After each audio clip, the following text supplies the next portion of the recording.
Nesse vídeo eu quero tratar contigo a respeito de uma notícia negativa envolvendo o Itaú e também a respeito de outros assuntos. Vem comigo. Iniciando aqui com uma notícia relacionada ao BRB, que é o Banco Regional de Brasília, que vem sofrendo por conta do caso Banco Master. A princípio, o problema relacionado à insolvência do BRB, ele ficou para trás. A princípio. Por quê? Porque, mediante um acordo entre União, Distrito Federal e o FGC, que é o Fundo Garantidor de Crédito, vai liberar 6,4 bilhões de reais para o BRB. É um empréstimo sem recursos da União. Em contrapartida, o BRB fica obrigado a fazer a devolução, afinal de contas é um empréstimo, no prazo de 15 anos. E as ações reagiram positivamente com essa notícia, obviamente. Mas você poderia me perguntar por que o FGC, que é uma entidade privada, mantida pelos bancos, está liberando todo esse dinheiro a favor do BRB? É para evitar o pior, porque se o BRB de fato sofresse a liquidação, o FGC sofreria um rombo muito superior. Seria então um efeito ainda mais drástico. Então, para evitar isso aí, eu libero 6,4 bilhões a título de empréstimo. Então, essa que é a ideia aqui. Então, o banco público, na prática, ele acaba sendo protegido, tem uma camada de proteção maior, justamente por ter o Estado como o acionista controlador. Ele tem interesse naquele banco. Geralmente, se justifica por interesse público. Pode ser isso, como pode não ser, mas existe essa proteção. Continuando aqui, teve um fundo imobiliário que talvez seja o novo HCTR11, entre aspas, porque olha só essa volatilidade. Só no ano de 2026, a queda acumulada é de 62%. E esse fundo é o Cartesia Recebíveis Imobiliários, o CACR11, que olha só essa queda aqui. Ele estava ali a 81,33 até o dia 30 de abril. Desabou. Não, você tem noção disso aqui, ó? Você tem noção disso aqui? É assustador. É simplesmente assustador. E aí você fala, não tem como cair mais. Ele até subiu dos 32 para os 40, só que aí desabou mais 36%. É assustador. E o ativo continua caindo. Não existe fundo do poço para um ativo que está sofrendo inadimplência. Isso aqui é só para a gente lembrar que fundo de recebível deveria ser a sua última opção no portfólio. Na verdade, você nem precisa disso. Um portfólio de investimento, sinceramente, raramente vai precisar de fundo de recebíveis.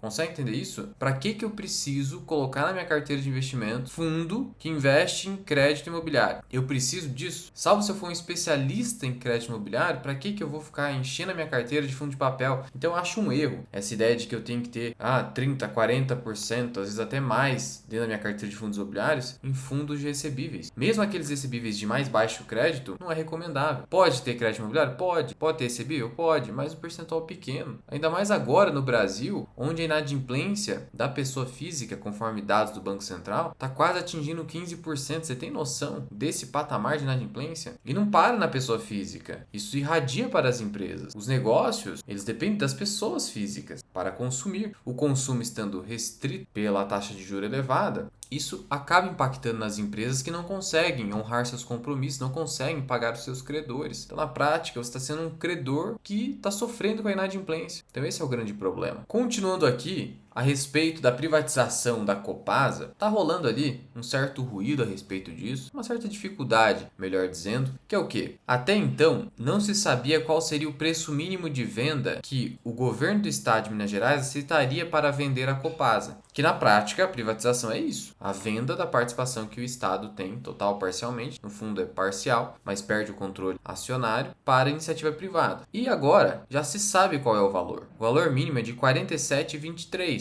Mas estava rolando um problema, é que o pessoal que começou a oferecer preço chegou a colocar um preço abaixo desse aqui. E as ações caíram por conta disso.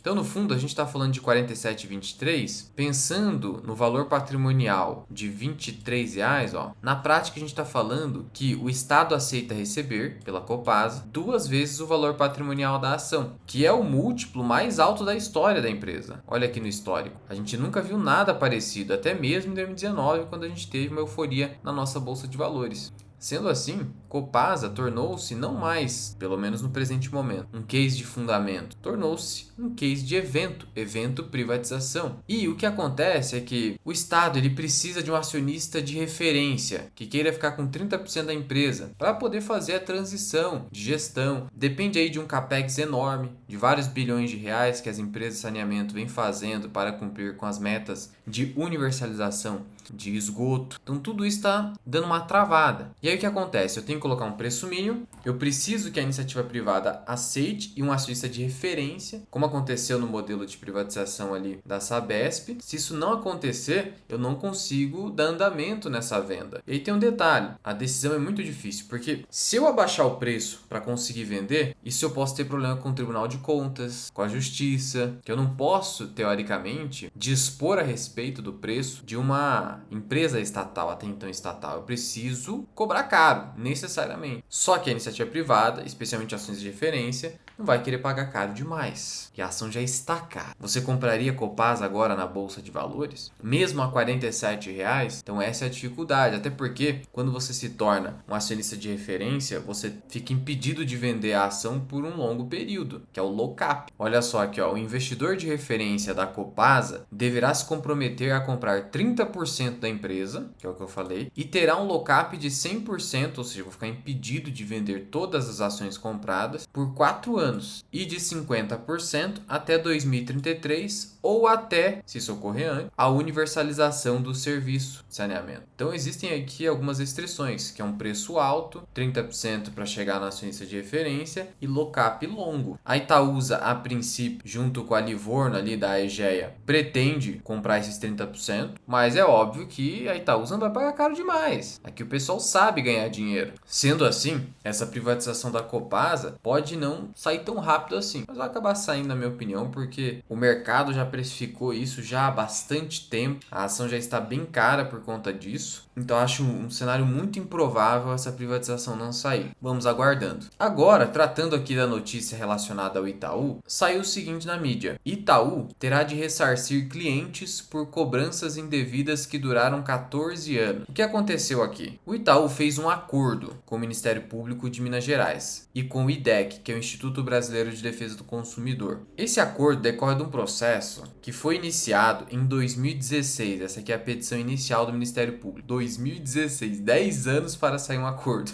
É assim que funciona o processo judicial, mesmo quando envolve o promotor de justiça. Não tem privilégio nesse sentido. E esse acordo traz o reconhecimento, seria equivalente a uma confissão, juridicamente falando, de que o Itaú lesou consumidores, por isso o envolvimento do IDEC, com cobranças indevidas entre 13 de junho de 2011 a 18 de dezembro de 2025. Sabe onde que aconteceu isso aqui também? Não é só no setor financeiro. No setor tele, a TIM no passado, mas cobrava uma série de tarifas indevidas. Tanto assim que eu estava começando a advocacia e tinha aquelas ações contra a TIM que você jogava no juizado especial e ganhava um quero-quero e ainda mais a devolução dobrada das tarifas cobradas indevidamente, sem autorização do cliente. Então você embute ali uma série de tarifas, o cliente muitas vezes nem vê, você ganha aquela grana, aquele dinheiro rentabiliza dentro do banco, dentro da empresa. Poucos são os que vão atrás, porque se todo mundo fosse atrás e aí não compensasse o dano causado ao consumidor, a prática pararia. Agora vai parar porque o Ministério Público pegou e agora gerou um prejuízo para o banco. Mas se não, meu amigo, isso aí não é só do setor bancário. É que tá falando do Itaú aqui, mas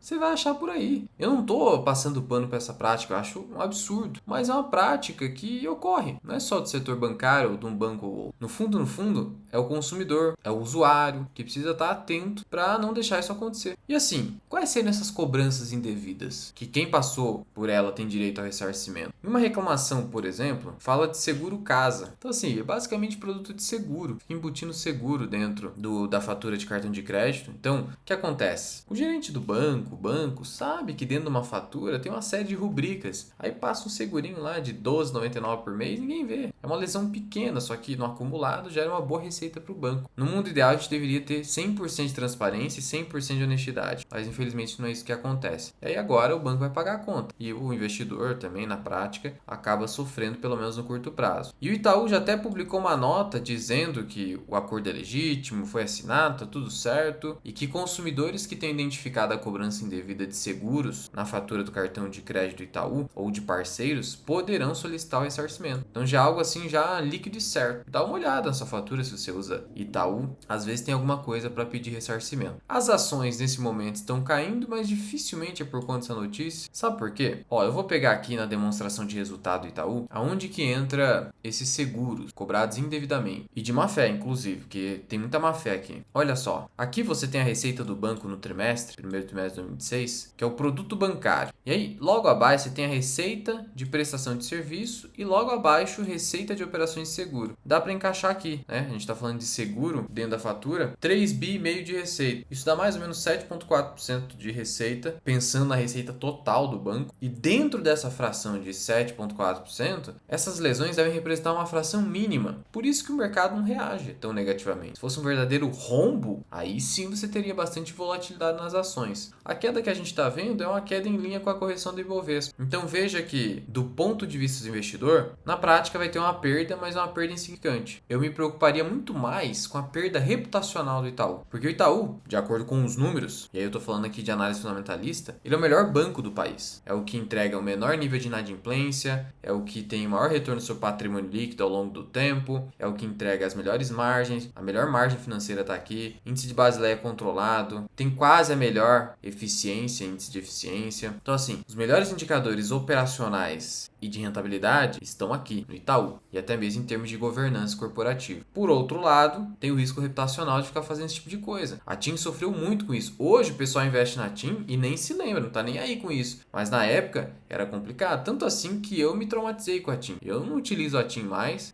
porque eu vi isso acontecendo quando eu trabalhava com processos relacionados a isso e vai gerando uma pecha. Você fala, cara, o tipo de empresa fica cobrando. Cobrou de mim também na época a TIM. Então isso vai ter um custo reputacional que é difícil de recuperar. É isso que eu me preocuparia muito mais. Então eu espero que isso não ocorra mais, porque isso vai se acumulando no tempo. E aí, muito do que você paga numa ação, muito do que você paga aqui em termos de múltiplos, é também reputacional. É imagem, é boa reputação. Por isso que você tem que evitar empresas que já apresentaram fraude em balanços, etc. Porque o mercado nunca mais vai dar um voto de confiança como dava antes. Confiança, você não reconquista 100%. Porque já houve no passado algo que quebrou essa confiança. Você pode dar uma reconquistada, mas 100% é muito otimismo. Então, esse é o ponto. Se tiver direito, tem que ir atrás mesmo, é seu direito. Mas, de novo, não é uma prática restrita ao Itaú. É uma prática, infelizmente, adotada pelo mercado em face dos consumidores. Pode ser de qualquer setor. Mas que bom que deu certo aí, o Ministério Público conseguiu resolver esse problema. E é isso, né? Você, como investidor, não precisa ficar com medo por hora. A gente vai acompanhando as notícias aqui, o que está acontecendo, verificar impacto nos números, isso é muito importante. Porque, para além das notícias, você tem que olhar para os números da empresa. Porque tem muita narrativa. Se você não se ater aos números, você vai se deixar levar pelas narrativas, que são várias. Os números, teoricamente, são únicos. São aqueles números da contabilidade auditados. É a partir disso que você toma a decisão de investimento, não a partir de narrativa. Isso é muito importante e é difícil de executar, porque na teoria é muito fácil, só que na prática é difícil de colocar em execução. Mas basicamente era isso que eu queria te passar aqui. Se quiser ter acesso a vídeos exclusivos aqui do canal, acesse a minha carteira, planilha de preço teto, tudo isso tá ali na minha área de membros aqui no YouTube. Basta clicar no botão aqui embaixo de Seja Membro, cancelando a qualquer momento se você não gostar, se não fizer sentido, está tudo certo. E assim você apoia mais o meu trabalho também, se puder. Qualquer dúvida ou sugestão, só comentar aqui embaixo. Fui!